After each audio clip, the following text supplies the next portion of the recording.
Hello hi అండి, welcome to Subbu world. ఇప్పుడు ఇది సండే బ్లాగ్ అండి, కొంచెం లేట్ అయింది. నేను బీట్రూట్ రైస్ చేస్తున్నాను. ఒక గిన్నె పెట్టుకొని ఆయిల్ పోసుకొని కొంచెం నెయ్యి వేసుకొని మసాలా దినుసులు వేసుకొని ఉల్లిగడ్డ పచ్చిమిర్చి వేసుకొని అల్లం వెల్లుల్లి పేస్ట్ వేసుకొని కొంచెంసేపు వేయించుకోవాలి. వేయించాక ఇప్పుడు బీట్రూట్ తురుముకున్నదంతా వేసి వేయించుకోవాలి. ఇప్పుడు వాటర్ అవి పోసుకొని సాల్ట్ వేసుకొని ఎసరు వచ్చే వరకు చూసుకోవాలి.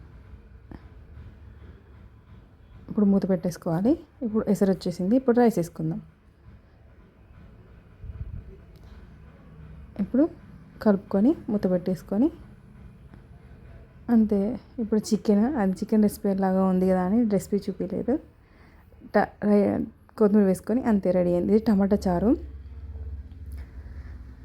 ఇది జీలకర్ర ఆవాలు కొంచెం ఆయిల్ పోసుకొని జీలకర్ర ఆవాలు వేసుకొని పచ్చిమిర్చి ఉల్లిగడ్డ కొంచెం కరివేపాకు కొంచెం పసుపు టమాటా గ్రేవీ మిక్సీ పట్టుకునేది అందులో వేసుకొని కొంచెం వాటర్ పోసుకోవాలి.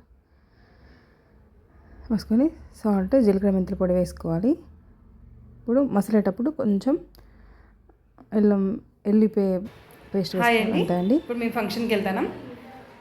ఇది ఆ బ్లాగ్ చూపిస్తాను. ఫంక్షన్ గురించి వెళ్ళి శారీ ఫంక్షన్కి వెళ్తాను. బాయ్ అండి, ఫంక్షన్కి వెళ్దాం. ఇక్కడ అన్నయ్య అందుకే చూపించాను. ఇక్కడ సాయంత్రం ఈవినింగ్ చాలా చాలా బాగా అనిపించింది. నేను 5 o'clock రిటర్న్ అయ్యాను. అంతే అండి. మళ్ళీ ఇంటికి వచ్చాక బ్లాగ్ తీయలేదు. ఈ బ్లాగ్ని అందరు చూసి ఆదరిస్తారని అలానే మా YouTube channel subscribe to my YouTube channel. అంతే అండి, బాయ్ అండి.